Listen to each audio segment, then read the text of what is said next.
Tonight we're taking a look at the latest information on the possible three-way trade we might see between the Jackets, the Hawks, and the Oilers involving Duncan Keith and Seth Jones. We're also looking at the Minnesota Wild signing Erikssson-Ek and some other big deals that they're still working on, as well as Nate Schmidt wanting out of Vancouver. We'll discuss all the latest coming up next. So welcome back to another video here at Top Shelf Hockey. Now, of course, I want to start today's video with the Minnesota Wild. I mean, obviously the big news came somewhat later yesterday, but we already had a lot of content filmed for the channel yesterday, so we're just getting to this a little bit older news. But the Minnesota Wild did come to terms in a longer 8-year deal with Erikssson-Ek, $41 million, $5.25 million per season. Certainly a guy who's really grown into this role, was fourth in Selke Trophy voting this year. I really think this is a fantastic signing by Bill Guerin in Minnesota. Clearly, the first few years he was in the organization, he played lower in the depth chart, but with the moves they've made over the last year or so, really had a chance to play higher and certainly really, had a bit of a coming out party this past year, I think it's fair to say. But Erikssson-Ek certainly appears to be a big piece for their future. Now the attention from Billy G turns to Rookie of the Year, Kirill Kaprizov, as well as Kevin Fiala. Now, there is concern over the Fiala negotiations from what I've seen different reporters talking about, but Guerin did mention that he will be turning his attention to Kaprizov next, and that they're apparently set to have some more discussions next week. Now, there were reports, as I mentioned, from Kevin Weeks of NHL Network, back a couple weeks ago, I think it was, we talked about it, saying that the negotiations had gone cold, and there was the threat of him going back to play in Russia in the KHL. But of course, like I said, keep in mind that his agent also represented Kevin Weeks when he was an NHL player as well. So certainly an inside connection there with the intel. And I think that's just the agent kind of leaking stuff through the media. They kind of give a little bit of a threat to get negotiations to go more in their favor. But I do think when it comes to Kaprizov that the Wild are going to probably have to pony up some big money and might want to have to do a contract that they're not as comfortable with. But when you get star players like that, they do tend to hold more of the leverage. And it's hard to say, but it's believed that the Wild probably would prefer to do a longer-term deal and get this guy locked up. But it's not sounding like that's what he wants. It sounds like what Elliotte Friedman's been talking about, that he probably wants a shorter-term deal and would rather continue to grow here and cash in again in a couple of years' time. Obviously, they're concerned over when he could be a free agent, when he could leave. That's a major concern. So locking him up longer term now would certainly solve a lot of that. But like I said, I think when you get a player who they've been waiting for like 5+ years to come over, finally has a major impact, really helps the team take some steps forward. It does give the player a lot more leverage in negotiations. So we'll see what happens, but he says that negotiations are ongoing. Dialogue hasn't really changed. There's still ongoing talks. Things are supposed to hopefully ramp up a little bit next week, and it is right at the top of his priority list. And at this point, they're not expressing anything publicly, at least when it comes to concern over getting him signed. And we'll see if there's any more negotiating through the media or any other tactics by the agent to get any more information out there. But things have been a little bit quieter as of recently here, so we'll see how that goes. When it comes to Fiala, don't really have much intel right now on how negotiations are going, but it's something that he's had a history of being tough negotiations. So with their situation, depending on how much they end up having to pay Kirill Kaprizov, and obviously this long-term deal for Erikssson-Ek, we don't know what other deals they're working on. Minnesota appears to be one of the teams that are heavy into Jack Eichel conversations. I mean, the sources that I follow have indicated that the Wild are certainly one of the teams that are right near the top of that list for being the most interested in Eichel. It doesn't mean they're going to land him, but if they do, that's a big contract coming back, and we don't know what would be going out the other way. We have the expansion draft. There's just a lot of moving parts with the Wild's cap situation, and obviously getting a couple of these younger guys locked up to longer terms. If they did trade for Eichel or something like that, like their cap could be eaten up rather quick. So they need to kind of proceed one step at a time, and getting their star rookie signed would make a huge difference in knowing what to project out for the next few years for what they can spend on other players. So we'll have to see what the Wild do, but at least we got some pieces of good news there, and Guerin will continue to work on the rest for now. Now, when it comes to the Vancouver Canucks, there's been multiple reports about Nate Schmidt wanting out of Vancouver. I've seen it from a variety of NHL reporters and insiders. I know Elliotte Friedman on his latest podcast, or even the last couple of kind of touched on it and mentioned that when he's kind of talked to his Vancouver-related sources, nobody is saying that he 100% wants out, but nobody's denying it either. Usually when you hear reports about a player wanting out, and the guys that are in the media with the connections like Friedman look into it, then, if there's no truth to it, you usually get, really strong denials, and that has not been the case here. So that's why many believe, including him, that it likely is true. However, we've seen other, even Vancouver media like Rick Dhaliwal check into it. And again, he's not saying for sure that he wants out, but there is a lot of talk out there, and it's just like nobody from the organization or from his camp is saying, no, it's not true, we don't want that. And everybody would agree that it was a tough year for Nate Schmidt in Vancouver. The fit wasn't exactly the best. He didn't have a great season, and I can understand why he might prefer to try playing somewhere else to get his career back on track. Now, it might be tough for Vancouver as well to make that move, given the fact that, when you have a player like him who went to a new team and had a down season, it's not as easy to trade. You still get some term there, $5.9 million. But if the Vancouver Canucks are able to trade him and maybe replace him with a lower price contract, it could do nothing but help their overall cap situation. It's going to be an interesting year for them as well. It's quite likely that Louis Eriksson gets bought into the final year of his contract, which will free up a little bit of cap space.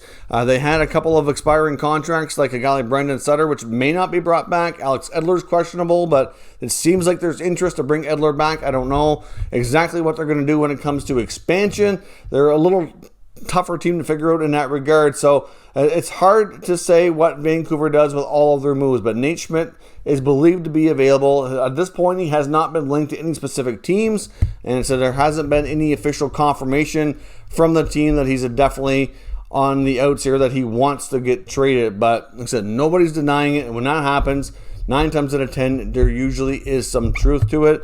But I'm sure there's lots of teams out there that need to help on defense. There's no doubt about that. And there's plenty of teams that I think would probably look at how he played the few years leading into this year with the Vegas Golden Knights, especially the last 3 to 4 seasons he was there, and would probably be willing to bet on him bouncing back with being a better fit than what he was in Vancouver. So to me, I think there's a decent chance that Schmidt does get traded. Not sure exactly where. There's a variety of places that kind of make sense, but at this point, we don't have any real linkage to any teams that are inquiring or having any ongoing discussions around the player. So we'll have to wait to be seen on that. Now, before we jump into today's trade talk, I do want to pause for a moment and acknowledge our channel sponsor, Manscaped. Top Shelf Hockey is proud to be sponsored by Manscaped. Of course, with Manscaped, we have a special offer here for all Top Shelf Hockey viewers, where you can get 20% off and free shipping on all orders at manscaped.com. Now, of course, Manscaped just launched a brand new Lawnmower 4.0 trimmer, which is a fantastic product.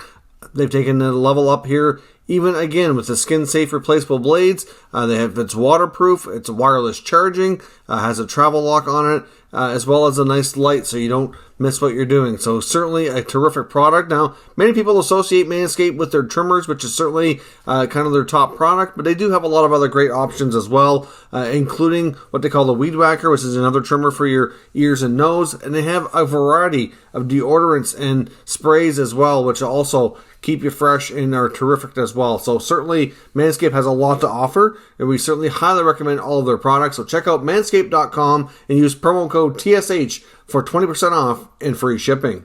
Now, of course, the big topic, though, that's been discussed the last couple of days has been Duncan Keith in Chicago. Elliot Friedman breaking that news a couple days ago, and it's been really all the hype ever since on what's going to happen there and how it connects to Seth Jones and that big 3-team potential trade we could see. I'm not sure it's really going to be a 3-team trade, to be honest. You have another team like the Philadelphia Flyers are also pushing for Seth Jones, and that is going to complicate things a little bit. And you've also got the possibility that there could have to be a 4th team involved to maybe take a contract and kind of use their cap space if they can. Maybe like Detroit, New Jersey, something to that effect might get involved just to get some extra assets for basically renting out some cap space. That's a real possibility. But essentially, everybody now seems to be confirming, including Friedman and some other sources, that it looks like Chicago wants Caleb Jones from Edmonton as basically like a way to lure Seth Jones to Chicago to come be reunited and play with his brother. So obviously that would be appealing. Plus, Elliot Friedman did confirm on today's podcast that based on his knowledge of the situation, that Chicago is one of the teams that Seth Jones finds intriguing and would consider signing an extension with. So we don't know if there's a whole lot of teams out there like that, but apparently the Hawks are one of those teams. So certainly that bodes well to possibly get a deal done. Right now, it's looking like the Kraken and the Oilers are probably the only two real logical destinations for Duncan Keith. It looks as though the other teams in Western Canada, as I mentioned the first time we talked about it, I don't see Vancouver or Calgary really being a fit based on what Duncan Keith wants, which is a player who has all the control here in this situation anyways because of the contract clause that he has with the no move. Edmonton and Seattle seem to be his most likely choices that he would consider. Now, there was even talk, according to Friedman, that Seattle would be interested. They felt bringing a player like Duncan Keith in would be good, a good solid veteran defenseman to have on the blue line for the first year or two of their existence, maybe even be their first team captain, provide some leadership. Obviously, the Stanley Cup pedigree from his time with Chicago could be a great guy for other guys to kind of learn from and kind of bring that championship pedigree to the organization. So I understand why Seattle's interested, and I'm not entirely convinced that they're out of it, but based on what we're hearing, it just sounds like Edmonton makes more sense. But here's the part that's likely holding things up. I don't think Edmonton is really going to be that concerned about trading Caleb Jones. Obviously, I think he's a player they value, but I don't think he's a player they value any higher than being a number 6-7 defenseman on their team. And therefore, I think if they're bringing a guy like Duncan Keith, who they obviously have interest in, to me, I think they will do that. But it was rumored that it was going to be Caleb Jones and probably a draft pick or something like that going back to Chicago in exchange for Duncan Keith, and that Chicago would likely have to retain some salary, at least a bit, or take a contract back on top of that for making the money work. So we're talking about probably Mikko Koskinen. Maybe Zach Kassian was a name that I've heard mentioned as well. The Oilers are not as fond of that contract as when they first signed it. There's also Kyle Turris, who's cheaper, but that wouldn't get as much of a relief on their cap situation. So to me, that's less likely. James Neal would be preferable, but it's a bigger deal with 2 years. So the Hawks are probably not going to want to do that. So it really boils down to a couple things. The Hawks possibly could take Koskinen, and if they don't really want the player, they could in turn buy him out and get some of that cap space back. But then they have the buyout instead. So essentially, Edmonton would be, giving them Koskinen, Jones and a pick for their troubles, and getting the veteran Duncan Keith to come in and play for a year or two is kind of how things would level out. At least that's what it looked like.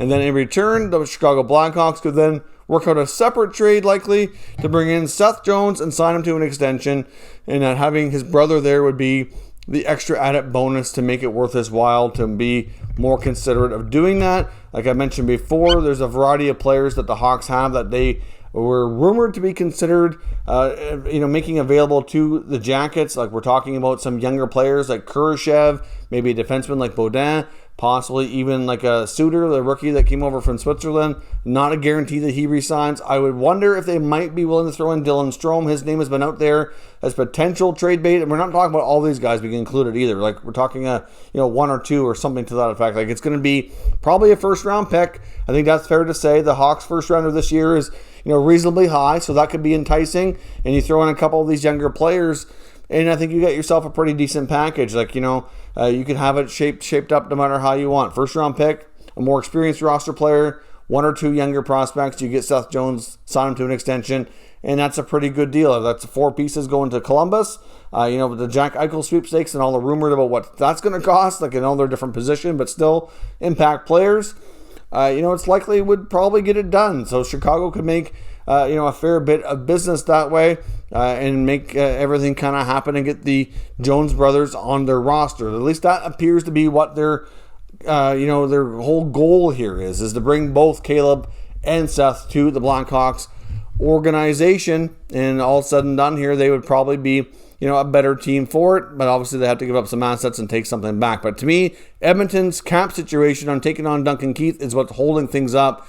So at the end of the day here, that's the biggest issue. So they might need another team involved. That's why I was saying it may not be a 3-way deal. It could even be 2 separate trades, and it could even involve another team. Like another team might have to take on, a Zach Kassian or James Neal or something like that. To make it worthwhile so that they free up enough money to do it. I can see Edmonton considering buying out Turris or Koskinen, so they have those options if they don't trade them. So they'd probably prefer to move Neal or Kassian, but you get all that jockeying back and forth on what each team kind of has a preference for, and it doesn't mean it's imminent. It could happen sooner than later, but it could drag on a little while here as they go through that, and it doesn't mean it's 100% sure going to happen. It just means there's a lot of interest on both sides to possibly make it happen.